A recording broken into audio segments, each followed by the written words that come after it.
大家早晨，歡迎返到嚟。今日我想同大家傾一個好似好抽象，但其實每日都喺好多人內心深處發生緊嘅話題，就係冒名頂替感，英文即係 Imposter Syndrome。好多時候，當我哋做得好好，或者攞到一啲成就嘅時候，內心反而會有一種恐懼，覺得我係咪其實只係好彩？如果有一日大家發現我其實冇咁叻，咁點算呢？今日我好開心可以請到 Dr. Charles 過嚟同我哋深入拆解下呢種心情。Charles， 多謝你過嚟同我哋分享。多謝 Kathy， 真係好開心可以喺度同你同埋各位聽眾傾偈。其實你頭先講嗰種感覺真係非常普遍啦。根據 BBC 之前一篇專題報導 BBC News 2023，其實全球有超過70%嘅成功人士都曾經經歷過 Imposter Syndrome， 當中甚至包括一啲頂尖嘅科學家同埋藝術家。其實冒名頂替感呢，唔係一種病嘅，佢係一種心理現象嘅。喺我哋 ENFJ 嘅眼中呢，我哋好強調人同人之間嘅連結同埋成長，但好多時呢，我哋會過分放大咗自己嘅不足，而忽視咗自己嘅努力。當我哋有一份成就嘅時候，大腦會好衰咁同我哋講：喂，你其實係呃緊人嘅啫。呢種感覺會令人好焦慮，甚至會令你唔敢再去嘗試新嘅機會。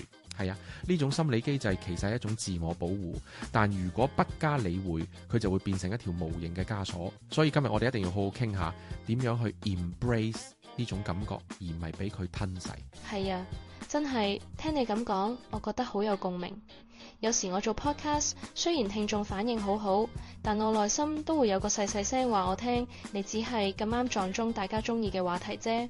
我想問下 Charles， 係咪有一啲特定嘅人群，或者喺香港呢個環境下，呢種感覺會特別強烈呢？ Kathy， 你呢種感受真係好真誠，好多謝你咁坦白。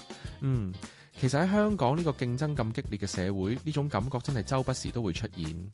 根據明報之前一份關於職場壓力嘅心理健康調查，香港人嘅自我效能感普遍偏低，好多人會將成功歸功於外在因素，好似好彩、識人或者環境好，而將失敗歸咎於自己嘅無能。係啊，呢個就係典型嘅 Imposter Syndrome 特徵。學者們發現，特別係喺一啲高成就環境入面，或者係如果你係嗰個領域嘅少數群體，例如女性工程師或者年輕嘅高管，呢種感覺會更加強。點解呢？因為你身邊冇乜榜樣role model 令你覺得自己係異類。其實呢，我哋要明白，所謂嘅 expertise 或者成功，唔係話你識晒所有嘢，而係你有能力去學習同解決問題。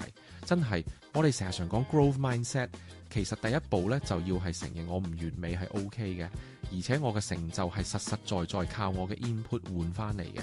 我哋唔需要做一個 perfect 嘅人，只需要做一個不斷進步嘅人。唔需要 perfect， 只需要進步。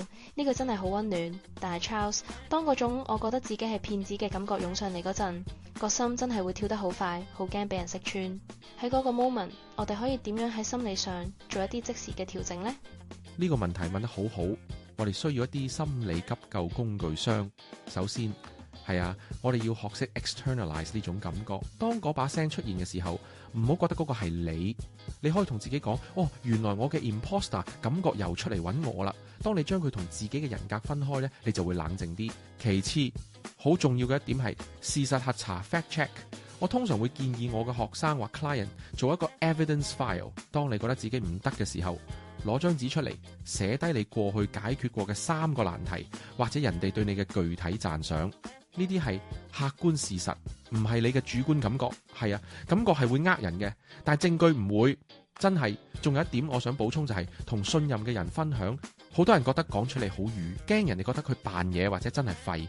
但其實當你講出嚟，你會發現原來身邊嗰個你覺得好叻嘅人，佢內心都可能同你一樣咁驚嘅。呢種共同人性 common humanity 嘅連結，可以好大程度上減輕我哋嘅孤獨感。我哋一齊喺呢條路上面行，你絕對唔係得一個人。真係，我聽完覺得成個人鬆咗啲。原來連你咁專業嘅學者都會覺得呢種分享係必要嘅。我哋成日常經 share 咗弱點會失去權威，但原來係會令大家更有連結。咁 Charles， 長期嚟講，我哋點樣可以建立一個更加健康嘅自我認同，令到呢種 imposter 嘅聲量慢慢細落去呢？長期嚟講，我哋要重新定義能力呢個詞。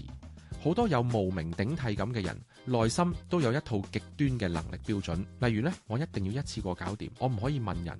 如果我要努力先做到，即係我唔夠天才。係啊，呢啲其實都係認知偏誤，真係。我哋要學習 accept 失敗係過程嘅一部分。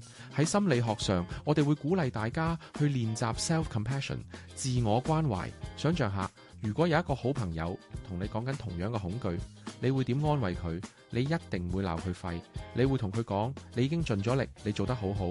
點解我哋對自己反而咁刻薄呢？另外，我會建議大家去揾一個 mentor 導師，一個好嘅導師唔係只係教你技術，而係會話你聽佢當年係點樣七過，點樣喺懷疑中成長。當你睇到成功人士嘅全貌，而唔係只係見到佢哋喺 Instagram 上面嘅光環，你就會明白原來大家都有脆弱嘅時候。我哋要建立嘅係一種彈性嘅自我 resilient self， 即係無論環境點變，我都知道我嘅價值唔係單單由一個 project 嘅成敗嚟決定。對自己好過對朋友，呢句真係一針見血。我哋通常都係對自己最嚴苛嗰個。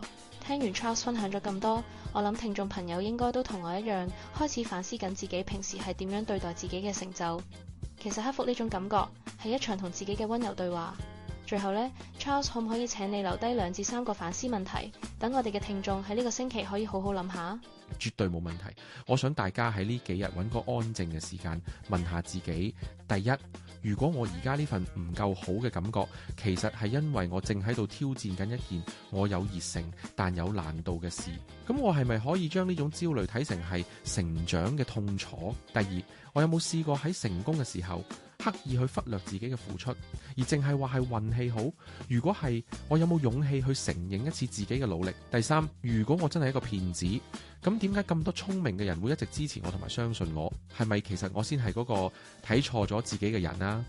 希望呢幾個問題可以幫到大家，真係大家要記住，你值得擁有你所得到嘅一切。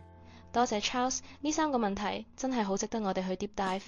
如果你都覺得呢集內容對你有啟發，記得 share 俾你身邊嗰個成日懷疑自己嘅朋友。多謝 Charles 今日嘅分享，我哋下集查找智慧再見。